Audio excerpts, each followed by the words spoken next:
امام الانبیاء محبوب کبریا حضرت محمد مصطفیٰ صلی اللہ تعالی علیہ وسلم کی سیرت طیبہ کا وہ حصہ ذکر کیا تھا جہاں سے قرآن کریم کا نزول شروع ہوتا ہے، قرآن کریم کی ابتدا ہوتی ہے، اعلان نبوت کیا جاتا ہے۔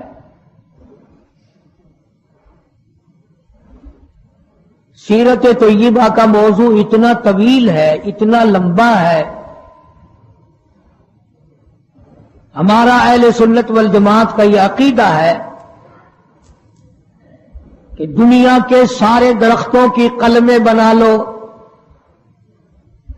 جتنے ندی نالے نہر دریا سمندر ہیں سب کی سیاہی بنا لو، اور جناب رسول کریم صلی اللہ علیہ وسلم کی تعریف اور ثنا لکھنی شروع کر دو۔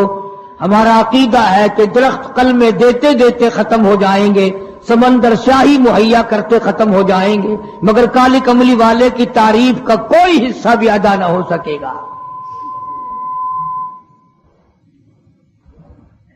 اس لیے اللہ پاک جل شانہ نے خود جن کی تعریف فرمائی ہو، جن کا شناخہ خود خدا ہو، اور بندہ کیسے مکمل کر سکتا ہے؟ ہمیں تو سمجھنا ہی آج تک، ورنہ ہر لمحہ ہماری زبان سے کلمہ نکلنا چاہیے، لا الہ الا اللہ محمد الرسول اللہ صلی اللہ علیہ وسلم۔ اٹھتے بیٹھتے چلتے پھرتے ہماری زبان سے کلمہ نکلنا چاہیے۔ اللہ پاک جل شانہ نے اسی طرح سے درود شریف کے لیے بھی بڑے فضائل فرما دیے حضور کریم صلی اللہ علیہ وسلم کی ذات اقدس پہ۔ فرمایا جو ایک مرتبہ درود پاک پڑھے 10 نیکیاں ملتی ہیں، 10 گناہ معاف ہوتے ہیں، 10 درجے بلند کر دیے جاتے ہیں۔ اور یہاں تک فرمایا جو آدمی کالی کملی والے صلی اللہ تعالی علیہ وسلم کا نام نامی سنے، اس میں گرامی اپنی زبان پہ لائے، اگر سرکار کی ذات اقدس پہ درود پاک نہ پڑے، حدیث پاک میں آتا ہے وہ بڑا بد نصیب ہے، بڑا بدبخت ہے، بڑا بخیل ہے، جہنمی ہے۔ یعنی یہ حق ہے حضور کریم صلی اللہ علیہ وسلم کا، اور اتنی فائدے والی چیز ہے۔ ایک درود پاک سے 30 فائدے، 10 گناہ معاف، 10 درجے بلند، 10 نیکیاں۔ اور حدیث پاک میں کثرت سے آتا ہے کہ فضائل درود شریف کی کثرت کرنے والا مرتے وقت کبھی ایمان سے خالی نہیں جا سکتا۔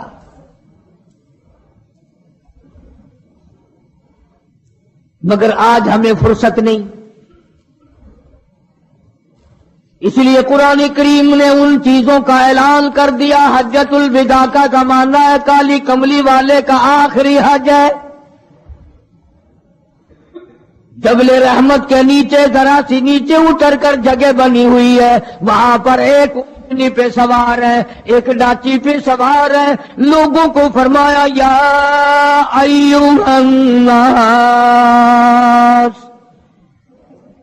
او لوگوں، او انسانوں، او آدمیوں، اللہ اور اس کے رسول کو ماننے والوں، الصلاۃ الصلاۃ، نماز کی پابندی کرنا، بیماری میں بھی پڑھنا، سفر میں بھی نماز پڑھنا، شادی میں بھی نماز ادا کرنا، غمی میں بھی نماز ادا کرنا، سردی میں نماز ادا کرنا، گرمی میں نماز پڑھنا۔ آخری حج ہے، حضور کریم صلی اللہ تعالی علیہ وسلم کا تقریباً آخری وقت ہے۔ فرمایا لوگوں، قرۃ عینی فی الصلاۃ، نماز میری آنکھوں کی ٹھنڈک ہے، جو نماز نہیں پڑھتا میں اس کے لیے قیامت میں شفاعت کرنا میری کوئی ذمہ داری نہیں۔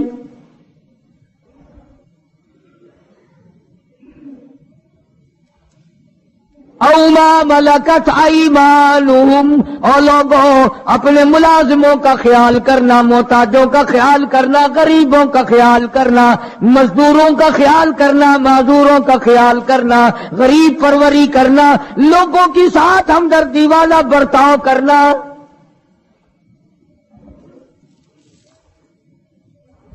جو کچھ میں تمہیں بتلا رہا ہوں فرمایا یاد کرو، میری بات کو سمجھو۔ حضور کریم صلی اللہ علیہ وسلم نے فرمایا لاکھوں کا مجمع ہے، فرمایا جو میں تمہیں بات کہہ رہا ہوں تمہارے ذمے ہے، جو اس وقت میدان عرفات میں نہیں پہنچ سکے ان تک پہنچا دینا۔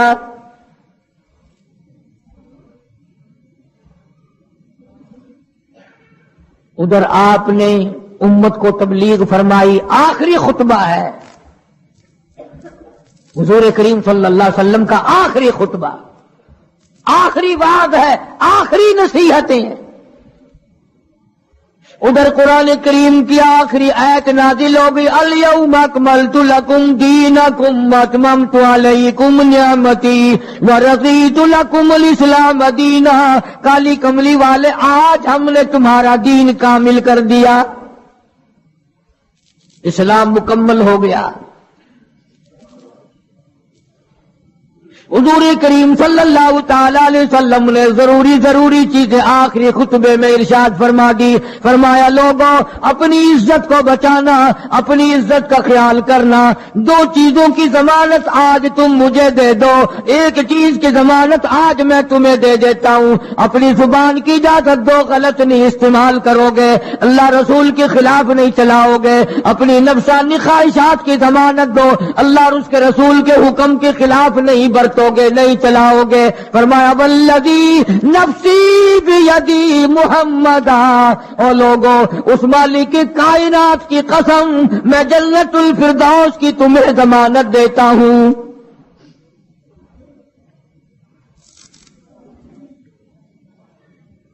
حجۃ الوداع میں خطبہ ارشاد فرما دیا، اس کے بعد منا مزدلفہ تشریف لے آئے، مکہ مکرمہ میں تشریف لے آئے،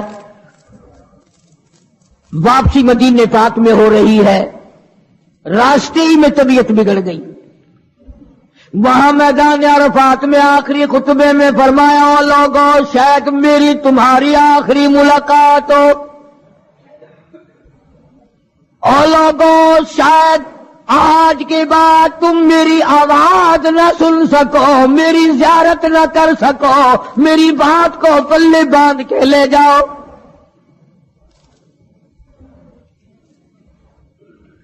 مدینہ طیبہ میں پہنچ گئے، راستے میں جو طبیعت بگڑی اور مزید خراب ہوتی چلی گئی، زیادہ پریشانی بڑھتی چلی گئی، یہاں تک کہ مدینہ پاک میں تشریف لے گئے تو مرض شدت اختیار کر گیا۔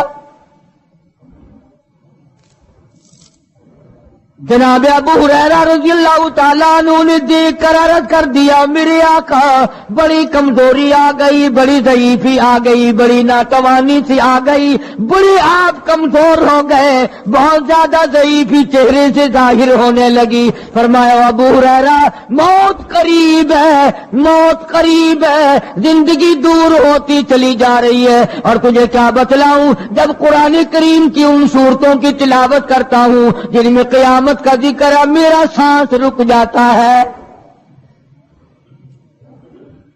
میرا سانس بگڑ جاتا ہے۔ ابو ہریرہ رضی اللہ تعالیٰ عنہ فرماتے ہیں میری آنکھ کھل گئی، پچھلی رات تھی، میں دربار رسالت میں چلا گیا، میں نے جا کے دیکھا حضور نے نماز کی نیت باندھی ہوئی ہے صلی اللہ علیہ وسلم، میں نے بھی ساتھ کھڑے ہو کر نیت باندھ لی۔ سورہ بقرہ 2.5 سپارے کی پوری سورت ہے۔ ابو ہریرہ کہتے ہیں پہلا سپارہ ختم ہو گیا، دوسرا سپارہ ختم ہو گیا، میں نے اندازہ لگایا کہ چلو سورت ختم کر کے تو رکوع فرمائیں گے، آل عمران شروع فرما دی، وہ 1.25 پارے کی ایک سورت ہے۔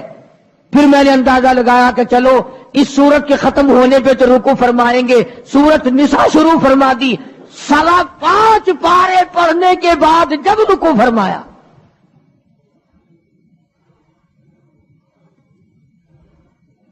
اپنا حال بھی دیکھ، اس کالی کملی والے کا حال بھی دیکھ صلی اللہ علیہ وسلم۔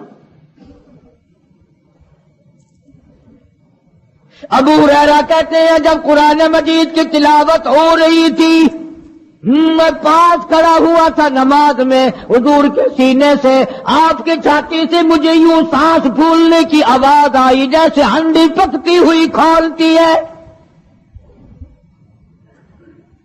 سانس پھول گیا۔ قرآن کریم کی تلاوت کرتے کرتے طبیعت متاثر ہو رہی ہے۔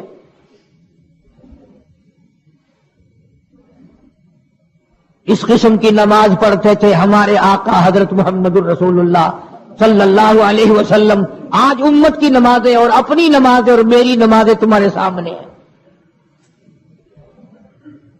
امام الانبیاء محبوب کبریا حضرت محمد مصطفیٰ صلی اللہ تعالی علیہ وسلم کا مرض اتنا شدت اختیار کر گیا، بے ہوشی شروع ہو گئی۔ کبھی ہوش آ جاتا ہے، کبھی پھر بے ہوشی طاری ہو جاتی ہے، مرض بڑھتا چلا گیا۔ ایک روز نماز کا وقت آیا، جناب مدنی کریم صلی اللہ تعالی علیہ وسلم کے دیوانے، حضور کے پروانے، حضور کی شجاعی، حضور کے اوپر جان مال قربان کرنے والے، اولاد قربان کرنے والے، ساری زندگی قربان کرنے والے صحابہ کرام مسجد میں حیران ہے، آج نماز کیسے پڑھیں گے، سرکار موجود نہیں۔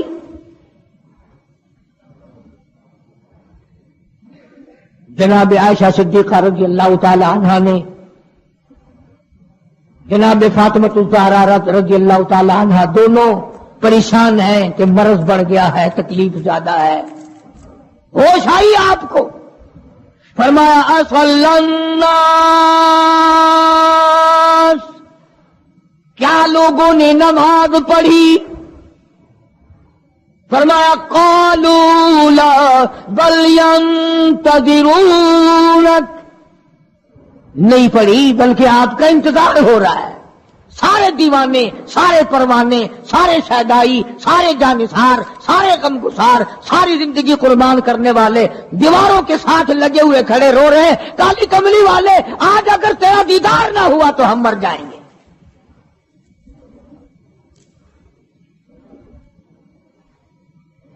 فرمایا مری ابا بکر ان یصلی الناس،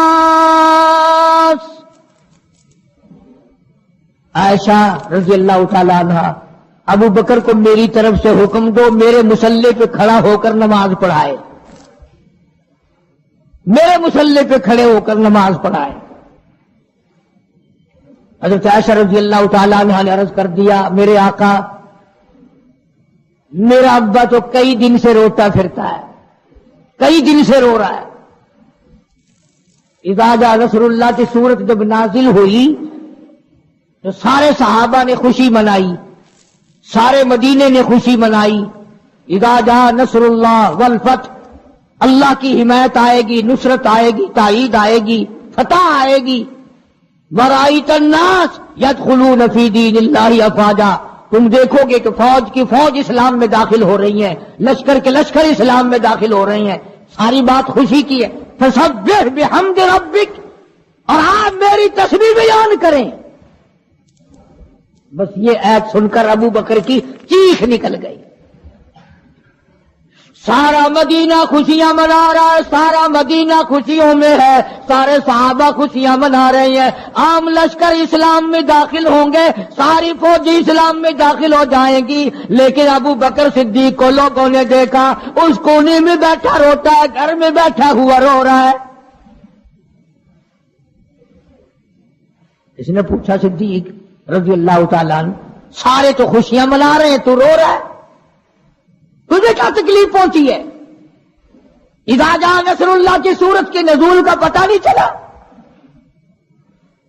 جناب ابو بکر رضی اللہ تعالیٰ عنہ جو نبوت کا راز جانتے ہیں، مزاج شناس نبوت کے سب سے پہلا رفیق، سب سے پہلا ساتھی ابو بکر صدیق رضی اللہ تعالیٰ عنہ ہے۔ روتے روتے فرمانے لگے آؤ مدینے والوں، یار کی جدائی کا وقت آ گیا۔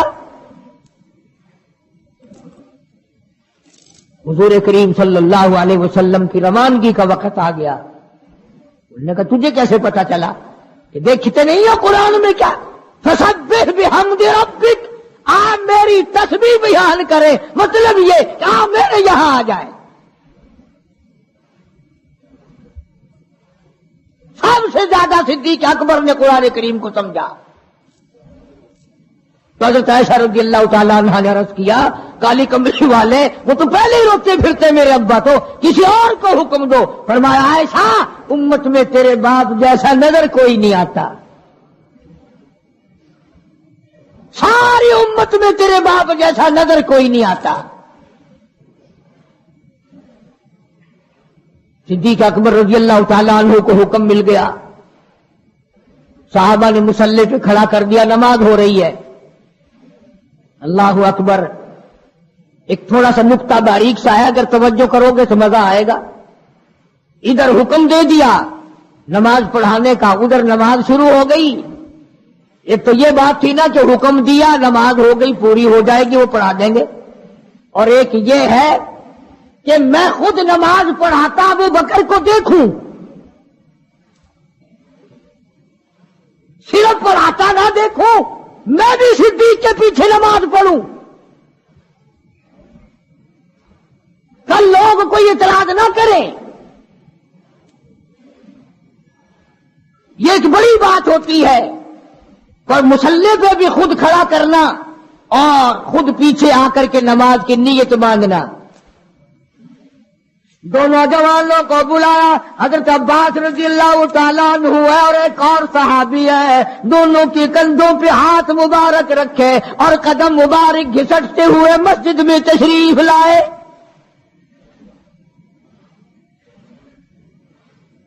آپ اور میں تو تھوڑی سی تکلیف ہو جائے، سب سے پہلا نزلہ نماز پہ پڑتا ہے. کھانا اچھا ہو جائے گا، ڈاکٹروں کا خرچ بڑھ جائے گا، اور گھر والوں کا دھیان بڑھ جائے گا، فکر بڑھ جائے گا. لیکن مرنے والا، بیمار پڑنے والا جو ہے نماز سے بے فکر. سب سے پہلے مسلمان نماز چھوڑتا ہے. اور میری بات لکھ کے لے جاؤ، لاکھوں کروڑوں میں سے 2-4 نمازی مرتے ہیں. بڑا خوش نصیب ہے وہ آدمی کہ دم نکل جائے پر نماز ایک بھی قضا نہ ہو، آخری وقت تک جس کی نماز قضا نہ ہو. حضور کریم صلی اللہ تعالی علیہ وسلم نے پیچھے آ کر کے نیت باندھ لی.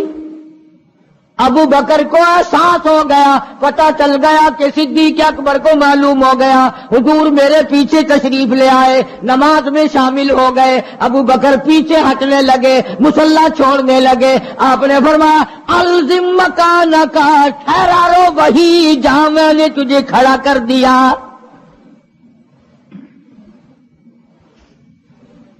نماز ہو گئی. اب حضور کریم صلی اللہ علیہ وسلم جب تشریف نہیں لائے تھے، سارے غمگین تھے، سارے پریشان حال تھے، سارے یہ سوچ رہے تھے کہ آج کیا ہوگا، آج کیا بنے گی. سارے سرکار دو عالم صلی اللہ علیہ وسلم کے دیدار کے لیے اکٹھے ہو گئے. اور یہ آپ کا تشریف لانا، آخری تشریف لانا ہے مسجد نبوی میں، اور منبر پہ آپ تشریف فرما ہوئے.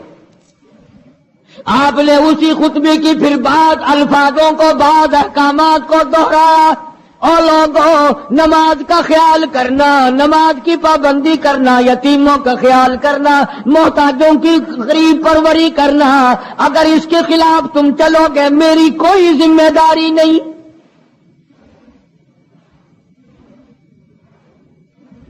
بیماری کی کیفیت کو دیکھ کر، چہرے کی کیفیت کو دیکھ کر صحابہ کرام رو رہے ہیں. سب کا دل اندر سے یہ کہتا ہے شاید آج آخری دیدار ہے، شاید آج آخری ملاقات ہے. ادھر خود اعلان فرما دیا، فرمایا لوگوں میری تمہاری شاید آخری ملاقات ہو، آج کی بعد زیارت نہ کر سکو گے. میری بات سن لو، میری بات اپنے دل میں لکھ لو، کلمہ قرآن کو اپنے ساتھ رکھنا. میں یہ قرآن کریم تمہارے سپرد امانت کے طور پہ کر رہا ہوں، کل قیامت میں تم سے واپس لے لوں گا. سارے صحابہ چاروں طرف سے اکٹھے ہیں، مجمع بنا ہوا ہے. ادھر منبر پہ تشریف فرمائے، خود ہی فرمانے لگے الوداع الوداع اے دوستو، اب جلد اتر جائیں گے ہم، الوداع اے دوستو اب جلد اتر جائیں گے ہم، اور پھر کبھی اس دنیا کمینی میں نہیں آئیں گے ہم، میرا آخری وقت ہے، میری تمہاری آخری ملاقات ہے، میری بات یاد کر لو۔ سارے دیوانے حیران ہو گئے، اور بھی پریشانی بڑھ گئی، لوگ قریب آ گیا، بچھڑنے کا معاملہ، ہم نے اولاد کو قیمہ بنتا دیکھا، پرواہ نہ کی، ہمارے بچوں کو ظالموں نے نیزے کی نوک پہ لٹکا دیا، پرواہ نہ کی، وطن چھڑا دیا، پرواہ نہ کی، 8 دن پانی کی بوند نہ ملی، پرواہ نہ کی، مہینوں مہینوں روٹی کا ٹکڑا نہ دیکھا، پرواہ نہ کی، کوئی پرواہ نہیں کی۔ آج یہ کیا سلسلہ شروع ہوا؟ سارے صحابہ کرام بھی رونے لگے اور کہتے ہیں کس طرح سے کیوں کر، کس طرح سے کیوں کر دل لگائیں گے ہم، اور اس جیسی مبارک شکل کہاں سے لائیں گے ہم، کس طرح جئیں گے، کس طرح گزارا کریں گے؟ آقا ہم نے تو بھوک بجھائی، پیاس بجھائی، سب کچھ تجھ پہ قربان کر دیا تھا۔ حجرہ عائشہ میں تشریف لے گئے، پھر بھی ہوشی تاری ہے۔ اللہ غنی، عائشہ صدیقہ تیرا کتنا اونچا کمال پروردگار نے کر دیا، کتنا اونچا تیرا نام کر دیا۔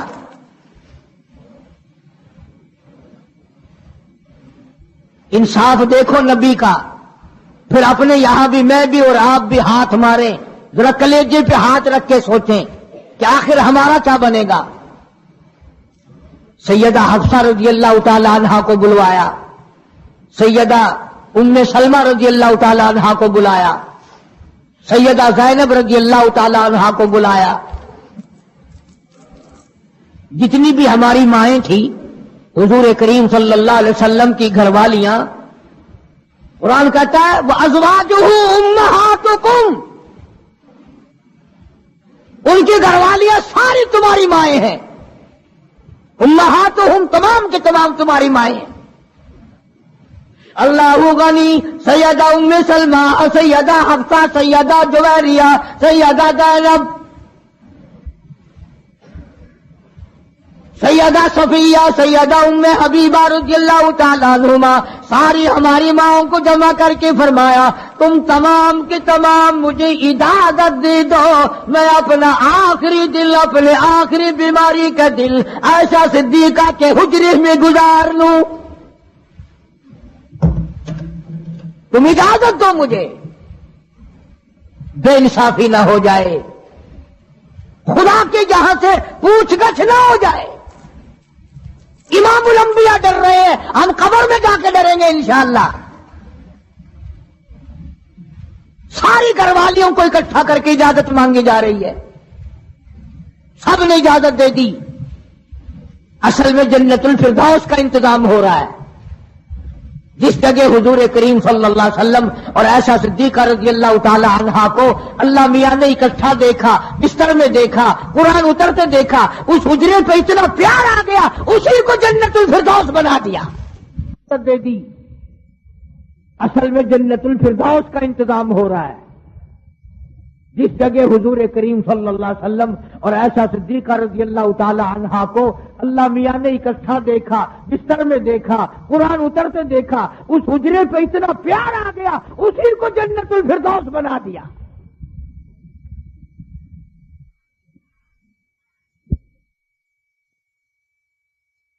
بات بڑھی، جناب عائشہ صدیقہ رضی اللہ تعالیٰ عنہا پریشان بیٹھی ہیں، جناب فاطمہ الزہرا رضی اللہ تعالیٰ عنہا پریشان بیٹھی ہیں، بڑی تکلیف ہے، بڑا شدت کا بخار ہے، بے ہوشی بھی ہے۔ فرمایا میری عائشہ ٹھنڈے پانی کا پیالہ لے آ، سمجھی میرے محبوب کو پیاس لگی ہوگی۔ دوڑ کر پانی کا پیالہ لے آئی، اشارہ فرمایا یہاں رکھ دو، رکھ دیا گیا۔ جناب عائشہ صدیقہ رضی اللہ تعالیٰ عنہ فرماتی ہیں میرا کلیجہ پھٹنے لگا، جناب فاطمہ رضی اللہ تعالیٰ عنہ فرماتی ہیں میرا جگر پھٹنے لگا۔ ہم نے آنکھوں سے دیکھا امام الانبیاء صلی اللہ تعالیٰ علیہ وسلم کی ذات اقدس رحمت والا ہاتھ اس پانی کے پیالے میں بھگو کر اپنے چہرے انور پہ چھینٹے مارنے لگے۔ یوں چہرے انور کو ٹھنڈا کر رہے ہیں۔ حضرت عائشہ فرماتی ہیں رضی اللہ تعالی عنہا میں نے عرض کر دیا میرے آقا یہ فکر الموت بالحق، قرآن کہتا ہے کہ موت کی سختی حق ہے۔ جناب عائشہ صدیقہ رضی اللہ تعالی عنہا فرماتی ہیں کہ میں نے حضور کی تکلیف کو جب آنکھوں سے دیکھ لیا پھر میرے دل میں یہ بات کبھی آئی ہی نہیں کہ اور کسی کو تکلیف ہو یا نہ ہو۔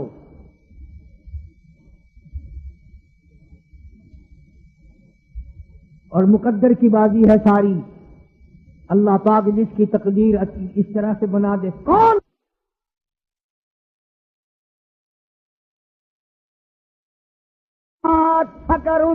فکر الموت بالحق، قرآن کہتا ہے کہ موت کی سختی حق ہے۔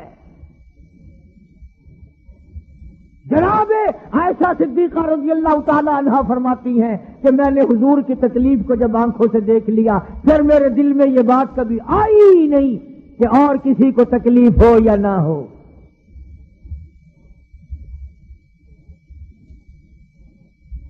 اور مقدر کی بازی ہے ساری، اللہ پاک جس کی تقدیر اس طرح سے بنا دے کون ہے پیچھے ہٹانے والا؟ بالکل آخری وقت ہے۔ فرمایا عائشہ مسواک لا کے دے، مسواک لا کے دی گئی۔ فرمایا اپنے منہ میں چبا کے دے، اپنے منہ میں چبا کے دے، نرم کر کے دے۔ حضرت عائشہ صدیقہ رضی اللہ تعالی عنہا نے چبا دی، نرم کر دی اپنے منہ میں چبا کر۔ توجہ کرنا، یہ نہیں فرمایا کہ اسے اب دھو کے دے۔ حضرت عائشہ نے جو اپنے منہ میں مسواک چبائی تھی کالی کملی والے نے اس مسواک کو یوں ہی اپنے منہ مبارک میں پھیر لیا، ثابت یہ کر دیا لوگوں عائشہ کو کچھ نہ کہنا، مجھے اتنی پیاری ہے، مجھے اتنی پیاری لگتی ہے کہ میں آخری وقت میں عائشہ کا لعاب اپنے منہ میں لے کے چلاؤں۔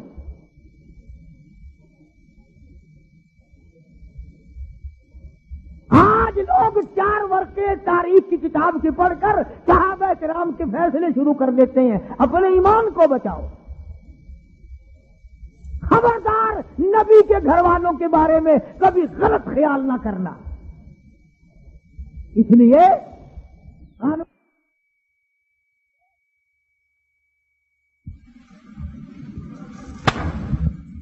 اور پھر بات بڑھی، جناب عائشہ صدیقہ رضی اللہ تعالیٰ عنہا پریشان بیٹھی ہیں، جناب فاطمہ الزہرا رضی اللہ تعالیٰ عنہا پریشان بیٹھی ہیں، بڑی تکلیف ہے، بڑا شدت کا بخار ہے، بے ہوشی بھی ہے۔ فرمایا میری عائشہ ٹھنڈے پانی کا پیالہ لے آ، سمجھی میرے محبوب کو پیاس لگی ہوگی۔ دوڑ کر پانی کا پیالہ لے آئی، اشارہ فرمایا یہاں رکھ دو، رکھ دیا گیا۔ جناب عائشہ صدیقہ رضی اللہ تعالیٰ عنہ فرماتی ہیں میرا کلیجہ پھٹنے لگا. جناب فاطمہ الزہرا رضی اللہ تعالیٰ عنہ فرماتی ہیں میرا جگر پھٹنے لگا. ہم نے آنکھوں سے دیکھا امام الانبیاء صلی اللہ تعالیٰ علیہ وسلم کی ذات اقدس رحمت والا ہاتھ اس پانی کے پیالے میں بھگو کر اپنے چہرے انور پہ چھینٹے مارنے لگے. یوں چہرے انور کو ٹھنڈا کر رہے ہیں. حضرت عائشہ فرماتی ہیں رضی اللہ تعالی عنہا میں نے عرض کر دیا میرے آقا یہ گھبراہٹ کیسی, یہ پریشانی کیسی, یہ تکلیف کیسی, یہ چھینٹے کیسے؟ فرمایا میری عائشہ تو نہیں جانتی موت کتنی گھبراہٹ والی چیز ہے. وذات سکر الموت بالحق, قرآن کہتا ہے کہ موت کی سختی حق ہے. جناب عائشہ صدیقہ رضی اللہ تعالی عنہا فرماتی ہیں کہ میں نے حضور کی تکلیف کو جب آنکھوں سے دیکھ لیا پھر میرے دل میں یہ بات کبھی آئی ہی نہیں کہ اور کسی کو تکلیف ہو یا نہ ہو.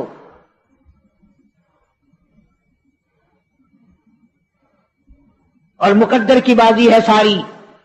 اللہ پاک جس کی تقدیر اس طرح سے بنا دے کون ہے پیچھے ہٹانے والا؟ بالکل آخری وقت ہے. فرمایا عائشہ مسواک لا کے دے. مسواک لا کے دی گئی. فرمایا اپنے منہ میں چبا کے دے, اپنے منہ میں چبا کے دے, نرم کر کے دے. حضرت عائشہ صدیقہ رضی اللہ تعالی عنہا نے چبا دی, نرم کر دی اپنے منہ میں چبا کر. توجہ کرنا, یہ نہیں فرمایا کہ اسے اب دھوکے دے. حضرت عائشہ نے جو اپنے منہ میں مسواک چبائی تھی کالی کملی والے نے اس مسواک کو یوں ہی اپنے منہ مبارک میں پھیر لیا. ثابت یہ کر دیا لوگوں عائشہ کو کچھ نہ کہنا, مجھے اتنی پیاری ہے, مجھے اتنی پیاری لگتی ہے کہ میں آخری وقت میں عائشہ کا لعاب اپنے منہ میں لے کے چلاؤں.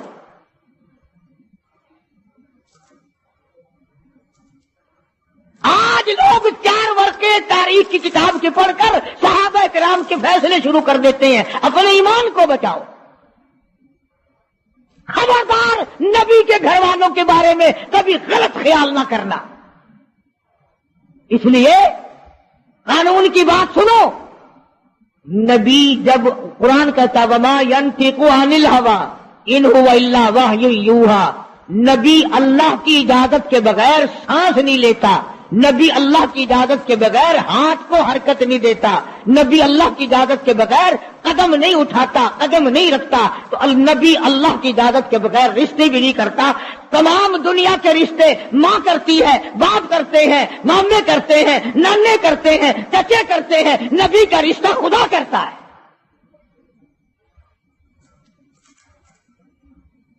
اللہ کی اجازت کے بغیر نبی کا کوئی رشتہ نہیں ہوتا. حضرت عائشہ کا رشتہ خدا نے کیا اور یہ عظمت خدا نے دی ہے. آخری مرتبہ مسواک چبا کر کے دینا, ورنہ حضور کریم صلی اللہ علیہ وسلم کی بیٹی بھی تو یہیں پر موجود تھی.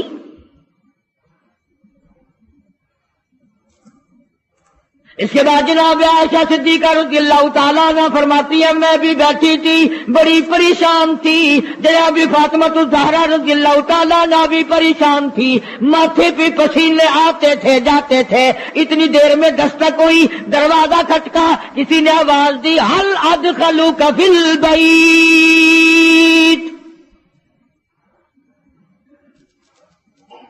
کیا مجھے گھر میں آنے کی اجازت ہے؟ حضرت فاطمہ الزہرا رضی اللہ تعالی عنہا جو ابا کے غم کی وجہ سے نہایت پریشان تھی, نہایت مزمحل تھی, نہایت دل دکھا ہوا تھا, بس زبان سے یہ بات نکل گئی اور دیہاتی کہی کہ او گوار میرا ابا بے ہوش ہے, تجھے اجازتوں کی پڑی ہوئی ہے. سرکار کو ہوش آ گیا, یہ جواب سن لیا اپنی لخت جگر کا. رحمت والا ہاتھ اپنی بیٹی کے سینے پر رکھتے ہوئے فرمایا بیٹی یوں نہ کہو, یہ دیہاتی نہیں, یہ گوار نہیں, یہ پاگل نہیں, یہ تو اسرائیل ہے, یہ تو تیرے ابا کا مقام ہے کہ اجازت لے کے آ رہا ہے.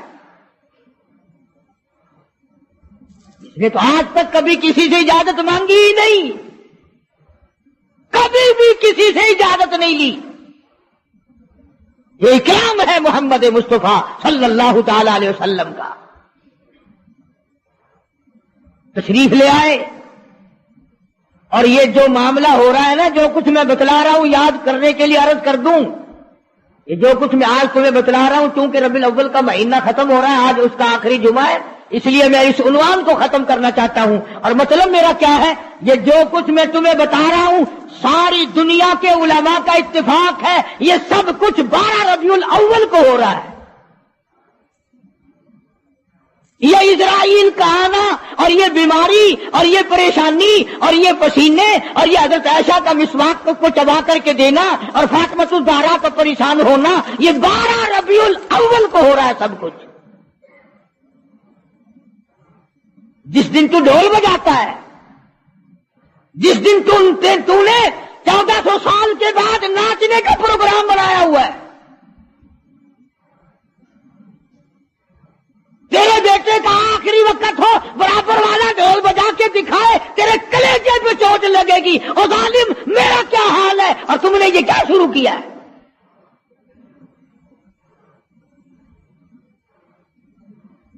حضور کریم صلی اللہ علیہ وسلم نے فرمایا، بیٹی انہیں کچھ نہ کہو، یہ تو وہ ہیں جو بچوں کو یتیم بنا دیں، یہ تو وہ ہیں جو سہاگ اجاڑ کے رکھ دیں، یہ وہ ہے جو چلتے چلاتے ہنستے کھیلتے گھروں کو کی تباہی پھیر دیں. اسرائیل ہے. تشریف لے آئے، سلام پہنچایا، سیرت کی کتابوں میں ہے اللہ پاک کا سلام پہنچایا. میں حاضر ہو گیا ہوں، اجازت ہو؟ جی حاضر ہو، تشریف لے آؤ. ٹھیک ہے. اللہ میاں نے سلام پہنچایا، حضور کریم صلی اللہ علیہ وسلم نے سلام قبول فرمایا. سیرت کی ایک کتاب میں ہے کہ حضرت جبریل بھی ساتھ ساتھ تشریف لے آئے. کالی کملی والے اللہ پاک آپ کی مرضی کے مطابق پوچھنا چاہتے ہیں کہ جنت کے کون سے درجے میں مدار بنایا جائے. فرمایا جبریل تم میرا مزار جنت میں بنا دو گے، میرا بلال کہاں جائے گا، میرا سہیل کہاں جائے گا، میرا سلمان فارسی کہاں جائے گا؟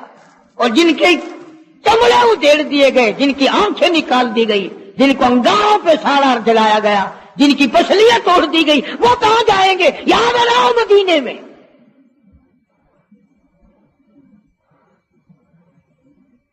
سیرت کی کتابوں میں ہے کہ روح مبارک جب قفس انصری سے الگ کرنے لگا اسرائیل،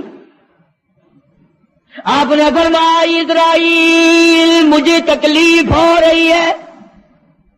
عرض کیا میری کیا مجال ہے میں آپ کو تکلیف دوں، میں آپ کو تکلیف پہنچاؤں، میری کیا جرت ہے، میری کیا مجال ہے؟ فرمایا تیرا تکلیف دینے کا کوئی پروگرام نہیں، ارادہ نہیں، جرت نہیں، اور مجھے اتنی تکلیف ہو رہی ہے ساری زندگی میں کبھی نہیں ہوئی. او اسرائیل، امت کے جن لوگوں کو تو تکلیف دے گا، عذاب دے گا، ان کا کیا حال بنے گا؟ میری آرزو ہے، میری حسرت ہے، میری تمنا ہے ساری امت کے دکھوں کو آج محمد صلی اللہ علیہ وسلم کی چھاتی پہ ختم کر لے.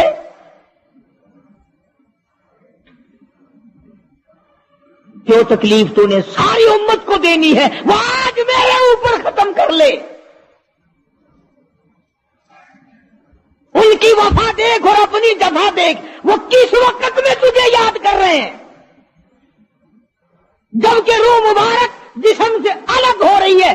ظالم، آپ اور میں حضور صلی اللہ علیہ وسلم کو کوٹھی میں یاد نہیں کرتے، بنگلے میں یاد نہیں کرتے، ایئر کنڈیشن میں یاد نہیں کرتے، پنکھوں کے نیچے یاد نہیں کرتے، ٹھنڈی ہوا میں یاد نہیں کرتے، رات کو یاد نہیں کرتے، دن کو یاد نہیں کرتے، اور آقا امت کو کس وقت یاد فرما رہے ہیں صلی اللہ علیہ وسلم. ان کی وفا دیکھ، اپنی جفا دیکھ. تو سرکار کو شادی میں یاد نہیں کرتا کہ میرے نبی کا شادی کے موقع پہ کیا حکم ہے. کاروبار کرتے حضور کو یاد نہیں کرتا. کون سا وقت ہوگا ہمارے سنبھلنے کا؟ جناب فاطمہ الزہرا رضی اللہ تعالی عنہا کہتی ہیں مجھے بڑا رنج پہنچا، اور ساری کتابوں میں ہے حدیث کی، تفسیر کی، سیرت کی، جناب فاطمۃ الزہرا رضی اللہ تعالی عنہا حضور کریم صلی اللہ علیہ وسلم کے وصال کے بعد 6 مہینے زندہ رہی. تمام حضرات کہتے ہیں ایک دن بھی کسی نے ہنستی ہوئی نہیں دیکھی، کبھی پیٹ بھر کے کھانا نہیں کھایا. اکثر رویا کرتی تھی مدینے والا تم نے میرے ابا کی قبر پہ کن ہاتھوں سے مٹی ڈالی. اور امت کے ساتھ اور سلوک روا رکھنے والی محبت والی بات ایک اور چیز لکھی سیرت کی کتابوں میں. فرماتے ہیں کہ جب آپ کو حضرت عائشہ فرماتے ہیں کہ آواز پست ہو گئی، بالکل آواز نکلنی بند ہو گئی، سانس ختم ہو رہا تھا. توجہ گئی، سانس ختم ہو رہے تھے، آواز بالکل پست ہو رہی تھی. حضرت عائشہ فرماتی ہے کہ لب حرکت کرتے تھے، لب مبارک حرکت کرتے تھے. حضرت عائشہ فرماتی ہیں کہ میں نے یہ کان لگا دیا لبوں کے قریب کہ کیا فرما رہے ہیں. فرماتی ہے ایک ہی آواز تھی، ربی حبلی امتی، مولا میری امت کو معاف کر دے، مولا میری امت کو معاف کر دے. جس امت کے لیے ساری ساری رات سجدوں میں دعائیں مانگی، آنسو بہا بہا کے دعا مانگی، اور اس آخری وقت میں بھی اس امت کے لیے دعائیں فرما رہے ہیں. اور یہ امت 5 وقت نماز کے لیے تیار نہیں، یہ امت ظلم سے توبہ کرنے کو تیار نہیں، یہ امت حرام کھانے سے توبہ کرنے کو تیار نہیں، یہ امت آج اللہ کے قہر سے بچنے کو تیار نہیں. کیا صورت ہوگی؟ اسی لیے قرآن کریم کے 18ویں سپارے کی ایک آیت آپ کو آخری میں سنا دوں. میدان حشر برپا ہوگا، قیامت کا میدان لگا ہوا ہوگا. جناب مدنی کریم صلی اللہ تعالی علیہ وسلم تشریف لائیں گے اور فرمائیں گے وقال الرسول یا رب ان قوم اتخذوا هذا القرآن مہجورا. یا اللہ، یہ وہ لوگ ہیں جنہوں نے میرے قرآن کا مذاق اڑایا، تمسخر اڑایا، ٹھٹھا بنایا، مخول بنایا. وَكَذَلِكَ جَعَلْنَا لِكُلِّ نَبِيٍّ عَدُوًّا مِّنَ الْمُجْرِمِينَ. یہ میرے دشمن ہیں جیسے پہلے نبیوں کے دشمن ہوا کرتے تھے. جلال میں ہوں گے، غصے میں ہوں گے. محمد عربی صلی اللہ علیہ وسلم جب فرشتے خبردار کریں گے کالی کملی والے تیرے بعد انہوں نے بڑی بدعت پھیلائی، تیری سنتوں کو مٹایا اور بدعت پھیلائی، تیری سنتوں کو ختم کیا اور رواج نئے نئے چلائے، شرک کیا، بدعت کیے، کفر کمایا. آج ہم یہ نہیں سوچ پاتے کہ کس طریقے سے اپنا آخری وقت ہونا چاہیے. آج اس امت کے لوگوں کو سنت کے مطابق غسل نہیں ملتا، آخری سنت کے مطابق کفن نہیں ملتا. میں کہتا ہوں سنت کے مطابق جنازے کے کندھا تبدیل نہیں کیا جاتا، سنت کے مطابق میت کو قبر میں نہیں اتارا جاتا. سنت کے مطابق قبر تو مٹی ڈالنے کا رواج نہیں نہ. اور تو بڑی بڑی تعلیم ڈگریاں حاصل کر لیتے ہو، قبر پر مٹی ڈالنے کی دعا سیکھتے ہوئے پھانسی لگتی ہے. کون سیکھتا ہے؟ یہ چاروں طرف جتنے بوڑھے بیٹھے ہیں سفید داڑھیوں والے، پوچھ کے دیکھو، سوائے 100 میں سے 2 کے 98 کو نہیں آتی. قبر میں میت اتارنے کی دعا نہیں آتی، قبلہ کی طرف منہ موڑنے کی دعا نہیں آتی. اور انشاءاللہ آج کل تو ضرورت بھی نہیں. کیوں؟ جنت ہمارے باپ دادا کی چھلانگ لگائیں گے اور پہنچ جائیں گے. اس لیے میں یہ بات عرض کر رہا ہوں دکھ کے ساتھ کہ آپ دین کو سیکھتے نہیں، آپ دین کے قریب نہیں آتے.